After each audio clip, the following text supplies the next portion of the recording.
attendiez quelqu'un d'autre. Je sais pas, moi, un comique raté, désabusé, qui sombre peu à peu dans les méandres de la folie furieuse, et qui est... Ça me rappelle un film.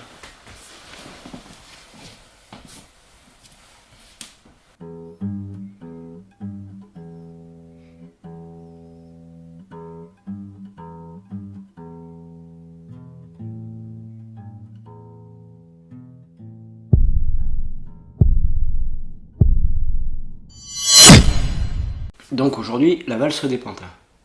Oui, on va parler de la valse des pantins, pour ceux qui auraient encore un doute. Hein. Donc la valse des... Non, c'est pas possible. Je sais, j'ai pas encore commencé, mais il faut que je m'arrête sur un truc. La valse des pantins, sérieux? Mais le gars qui a traduit ça, c'est pas possible. Il a jamais foutu de sa vie les pieds dans un cours d'anglais. Non, parce que à l'origine, c'est The King of Comedy, le roi de la comédie, si vraiment on veut traduire. Et du coup, quand De Niro, plus tard dans ce film, se fait appeler le roi, ça tombe à plat. Parce qu'il y a un gros naze qui s'est dit que c'était une bonne idée de traduire The King of Comedy par la valse des pantins. Bref, est une comédie dramatique réalisée en 1982 par Martin Scorsese. Martin Scorsese, les gars, je me fous pas de votre gueule. Scorsese. T'es encore là, toi? Non, mais continue. Hein. Je suis pas là. Bon. Je vais pas vous faire l'insulte de vous présenter Scorsese. Scorsese. Oh, puis si, tiens, je vais vous insulter un peu. Donc, Martin Scorsese. Scorsese.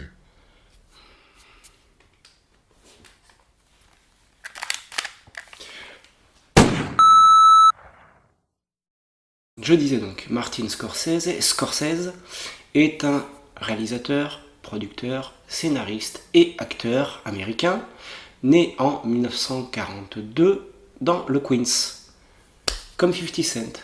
Mais on s'en fout. Alors quand je dis acteur, faut qu'on s'entende sur un truc par contre. Hein. Le gars a plus un gros syndrome d'Hitchcock qu'autre chose. C'est-à-dire que quand il réalise, il peut pas s'empêcher de foutre sa tronche un peu partout sur la péloche. Du coup, vous l'avez certainement vu dans Mean Street, dans le Raging Bull, dans Taxi Driver, dans la valse des pantins, putain, je n'y fais pas. Et plus récemment, dans Hugo Cabret ou dans Gangs of New York. Enfin, quand je dis récemment, c'est des films, ils ont plus de 20 berges maintenant. Hein. Le temps passe à une vitesse en jeu. Alors, c'est passionnant, hein. Mais tout le monde s'en fout. Mais vous êtes pas mort, espèce de connard! Mais,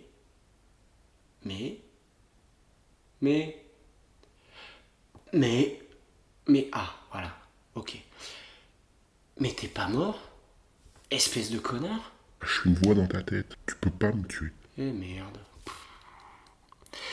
Oui, donc bon, Scorsese, ça tient plus du caméo qu'autre chose vraiment. Mais il a quand même joué pour quelques petits réalisateurs. Je sais pas si vous avez entendu parler de Kurosawa. Et à part ça, vous me direz, à part ça, c'est un des tauliers du Nouvel Hollywood. Et si vous savez pas ce que c'est que le Nouvel Hollywood, tant pis pour vos tronches. Oui, ou alors sinon, vous pouvez jeter un coup d'œil au bouquin de Peter Biskin, Le Nouvel Hollywood, ou regarder la vidéo de Caroline VVK.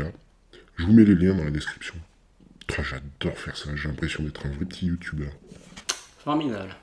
Écoute, si NordVPN appelle, je te les passerai. Hein. Donc, Martine. Ouais, non. Donc, Scorsese, je vous apprends rien, c'est le papa d'une palanquée d'œuvres et souvent de chefs-d'œuvre. Alors clairement, on va pas tout citer, mais pour les gourmands, il y a eu Mean Street avec Robert De Niro et Harvey Keitel, Raging Bull avec Robert De Niro et Joe Pesci, Taxi Driver avec Robert De Niro et Harvey Keitel et la toute jeune Jodie Foster. Il y a eu Les Affranchis avec Robert De Niro, Joe Pesci et Ray Liotta, très sous-estimé Ray Liotta. Il y a eu Casino avec Robert De Niro, Joe Pesci et Sharon Stone. Il y a eu Les Infiltrés avec Robert De Niro, Joe Pesci et... Attends, non, il y a quelque chose qui déconne. Les Infiltrés...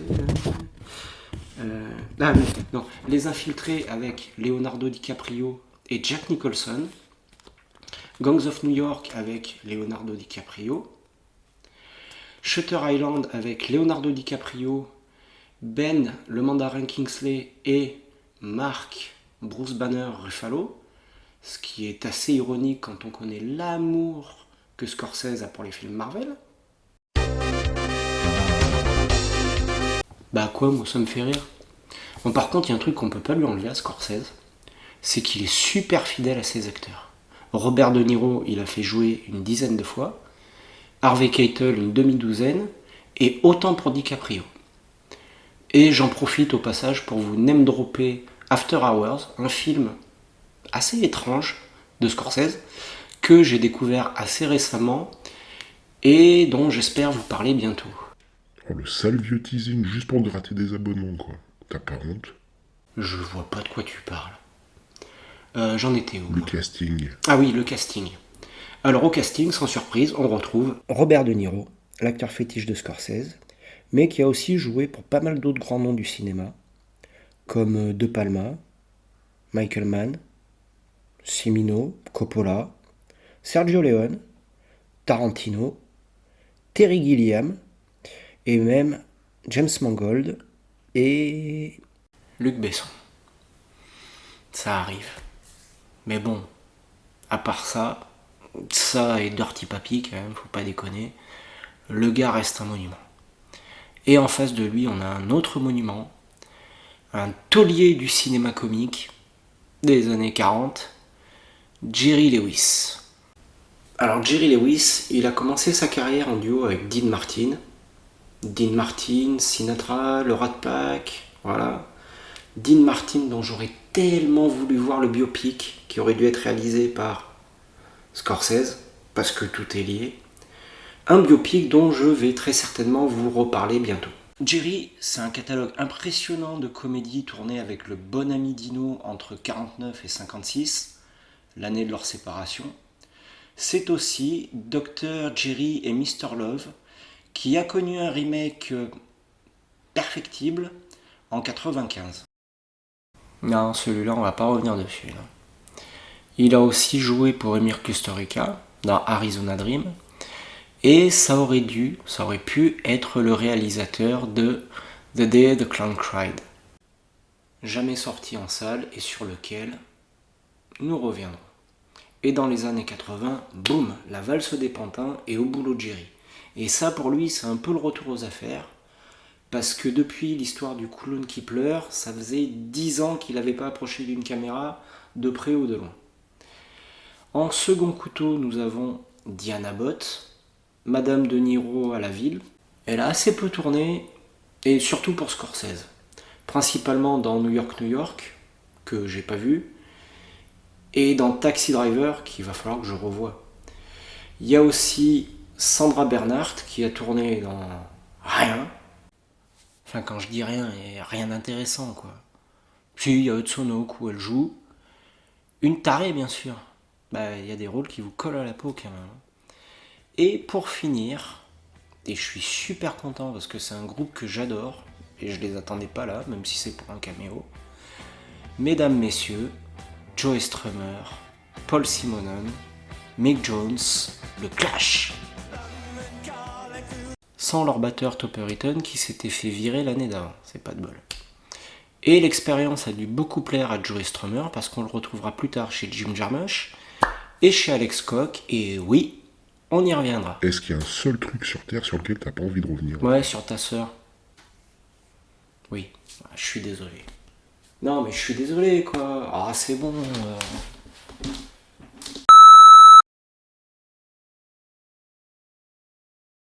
Donc, faisons un appel des troupes. On a un demi-dieu de la réalisation, un super comique, une légende vivante presque à la hauteur de sa légende, et un trio de musiciens d'élite. Et on a réussi à mettre tout ce beau monde dans le même film. Alors, je suis déjà... Bah, tu me dis si tu t'emmerdes. Hein. J'ai dit que je m'excusais, qu'est-ce que tu veux de plus? Ouais. Alors, je suis déjà Scarlett Portman sur 10, sur mon échelle d'émerveillement, mais la valse des pantins, ça raconte quoi? Bah, j'ai envie de dire, c'est comme le Joker, mais en mieux. Ouais, non, mais tu peux pas dire ça. Non, mais ça va, ouais, je peux quand même donner mon avis sur ma chaîne. Oui, ça d'accord, mais plagier Intercut comme ça, c'est chaud quand même. Moi, je plagie Intercut, moi. C'est comme le Joker, mais en mieux. Vraiment. Ouais, c'est pas faux. Du coup, on reprend? Ouais. Alors. Mais alors, dis-moi, la valse des pantins, ça raconte quoi? Eh bien, je vais te le dire. La valse des pantins, ça raconte l'histoire de Rupert Pupkins, un jeune homme célibataire qui vit encore chez sa maman, un jeune comique de déjà 34 piges, qui n'a jamais percé parce qu'il ne s'est jamais confronté au public. Parce que Rupert, il a une idée en tête. Il veut pas démarrer dans un quelconque boui-boui, il veut direct brûler les planches du Jerry Langford Show. Présenté par Jerry Langford du coup, dont Rupert Popcorn est un fan absolu. Jerry Langford, il est joué par Jerry Lewis et c'est son premier rôle dramatique. Je dois dire qu'il s'en tire plutôt pas mal en Michel Drucker, cynique et condescendant. Rupert Popcorn, il est prêt à aller loin, très loin. Trop loin? Possible. Et après avoir aidé la sécurité à virer une autre fan de Langford qui avait réussi à se glisser dans sa voiture, Porkpin ne perd pas le nord, et voilà l'occasion de sa vie de tailler le bout de gras avec Jerry Langford. Il s'introduit donc à son tour dans la voiture, se présente comme le futur du comique. Langford l'écoute d'une oreille distraite mais polie. Rupert, il lui en faut pas plus. Y voilà la naissance d'une amitié solide. Et Jerry, il va plus le lâcher de tout le film. Oui, parce qu'on se rend assez vite compte que le Rupert, il a pas toutes les cases coloriées. Ouais, il est complètement centré en fait. Oui, c'est ça, oui. Et quand il retrouve Masha, l'autre fan qui est aussi taré que lui, ça fait chboum là-dedans. Et ils décident tous les deux de s'entraider pour kidnapper Langford, bien sûr. Lui, Rupert, pour passer dans le show et montrer à l'Amérique entière son talent comique. Et Masha pour, passer un moment privilégié avec sa vedette préférée. Voilà. Alors je vais bien sûr pas vous spoiler la fin, hein, je suis pas un enfoiré. Enfin si, je suis un enfoiré, mais je vais pas vous spoiler la fin. De toute façon, cette fin, je suis même pas sûr qu'elle soit ancrée dans la réalité. Je m'explique. Tout au long du film, on ne sait jamais vraiment si on évolue dans la réalité ou dans le cerveau malade de Rupert Popkin. Et ce doute, il naît en une scène et deux culs secs qui illustrent assez bien le génie de Papa Scorsese. Et qui rappellent vraiment les mécaniques du Joker de Todd Phillips au passage. Je vous plante le décor. Rupert vient de sauver les miches de Langford donc. Ils sortent de la bagnole, se retrouvent au pied de l'immeuble de Langford, et dans l'euphorie du moment, Rupert l'invite à aller bouffer un de ces quatre. Et là, faut que je fasse une parenthèse sur ça. J'espère que ça marchera pour vous, Rupert. Merci Jerry. De rien. Merci beaucoup. Vous l'avez? Non? Je vous le repasse. J'espère que ça marchera pour vous, Rupert. Merci Jerry. De rien. Merci beaucoup. Et là? Oui, c'est ça. Il est habillé comme Langford. Alors c'est subtil, hein, mais ça annonce déjà pas mal de choses. Écoutez, j'ai des autres qui m'attendent et je n'ai pas mon planning en tête, mais on pourra peut-être un de ces jours. D'accord. Bref, donc Langford rentre chez lui, Rupert reste au pied de l'immeuble et cut. Scène suivante, on les retrouve au comptoir d'un bar qui a l'air pas mal chic quand même. Ça parle business, ça papote, ça rigole. Nous on se dit quoi? Ah tiens, une ellipse. Mais non, hein. Cut en plein milieu d'une phrase de Punking. Il est à nouveau dans son joli costume de Jerry Langford, dans le sous-sol de sa maman, emménagé en studio du Jerry Langford Show. Et là, on regarde plus le film de la même façon, parce qu'on a clairement compris par cet effet de mise en scène que l'ami Rupert y roule sur les jantes. et que Scorsese il va nous amener dans ses délires de gré ou de force. Oui, je sais, c'est brillant. 2 cuts, un chant contre chant basique, l'élégance de la sobriété. Cette scène, c'est le E égale MC2 de la réalisation cinématographique. Mais le mindfuck ne s'arrête même pas là. Non, non, non. Parce que plus tard, il retrouve Rita, une ancienne amie à lui, jouée par Diana Bott, et comme il a grave pris la confiance, il arrive à lui dire ce qu'il a jamais pu lui dire avant. Il en pince pour elle. Et dans la foulée, il l'invite au resto. Elle lui demande s'il n'est pas 15 ans trop tard. Cut. Et bim, on les retrouve au resto. Alors, notre réflexe en tant que spectateur, enfin, le mien en tout cas, ça a été d'attendre le cut, le retour à la réalité. Il n'y a rien qui vient. Rupert raccompagne Rita jusqu'au pied de son immeuble. Il lui dit gentiment au revoir, dans une scène qui m'a vachement rappelé un autre film quand même, on va pas se mentir. Le Joker. Oui, le Joker, évidemment le Joker, pas les Gardiens de la Galaxie. Le cut, il n'intervient qu'à la fin de cette scène. Et on retrouve Rupert dans son sous-sol, même costume, cravate différente. Mais du coup, le resto, c'est pour de vrai ou pas? Et c'est ainsi que Scorsese abolit définitivement la frontière entre la réalité et les délires de Rupert.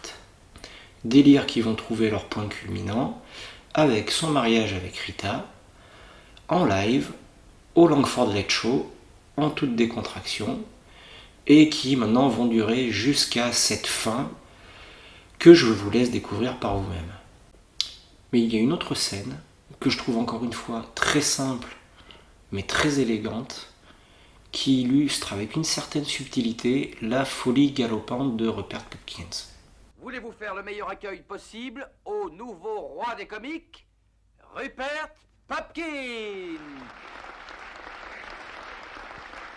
Bonsoir, Voilà. mesdames et messieurs.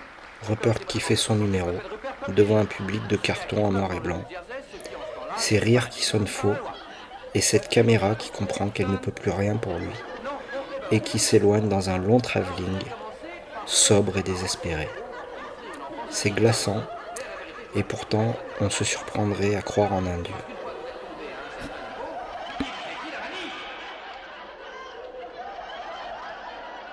Bref, je pourrais déblatérer encore pendant des heures sur ce film tellement il est riche, mais je pense que vous avez compris l'idée. Ce film, c'est la grammaire du cinéma. C'est le Becherel du réalisateur. Mais quand même, il y a encore une toute petite dernière scène que je voudrais vous montrer. Prenez ça comme un cadeau. Tu voulais me voir? Berthe, t'as jeté un coup d'œil sur le texte. Je l'ai vérifié avec les auteurs, je le trouve très bien. Ben, tu trouves ça bien? Mon équipe d'auteurs a été exécutée à Central Park par la Société protectrice des jeux de mots. Je trouve ça très bon. Ça vous fait rire, ça? Je trouve ça très Bon, bon. fais-moi plaisir, s'il te plaît. Mais pourquoi veux-tu que je Exactement- dise un texte Dis exactement ce qui est écrit, ce sera très bien pour nous et ce sera très bon pour toi. Fais-moi confiance. Vous êtes le réalisateur, alors aidez-moi. Oui, enlevez ce Kleenex de votre colle et allons-y. On est prêt dans 2 minutes, on y va. Voilà. Un plan fixe, 2 lignes de dialogue, et on a une scène qui défonce le 4e mur avec plus de style que tous les Deadpool passés, présents et à venir n'en auront jamais. On a Tony Randall, un acteur qui a collectionné les récompenses entre le milieu des années 50 et la fin des années 70, qui vient jouer son propre rôle dans le film, et qui a cette réplique fabuleuse en s'adressant à Scorsese himself, pour ceux qui ne l'auraient pas reconnu. Vous êtes le réalisateur, alors aidez-moi. Est-ce que quelqu'un a déjà vu un caméo, un double caméo, aussi glorieux que celui-ci? Ne mentez pas, je sais que non. Et subtilement, sans qu'on s'en rende d'abord bien compte, ces quelques secondes de film, qui semblent ne rien apporter à l'histoire, font s'effriter encore un peu plus les frontières entre la réalité du film et l'illusion. C'est-à-dire nous? C'est-à-dire nous. Ah non, tu vas pas me refaire le coup de te barrer sans faire de conclusion. Hein. Mais pas du tout. J'allais la faire ta conclusion. Tu vois, ça me rend triste ce que tu dis là. Ouais. La valse des pantins, c'est un film que j'ai découvert complètement... La valse des pantins, c'est un film que j'ai découvert complètement par hasard dans une recyclerie. Et je remercie au passage le gars qui l'a bazardé là, parce que moi j'ai découvert un grand film qui a fait un four à sa sortie. Sordide humanité, vous ne méritiez pas les affranchis. Mais bon, vous n'êtes pas obligé de me croire sur parole. Regardez-le, je pense qu'il le mérite. C'est bon, ça va? Ouais, ça aurait pu être pire. Bon, cut.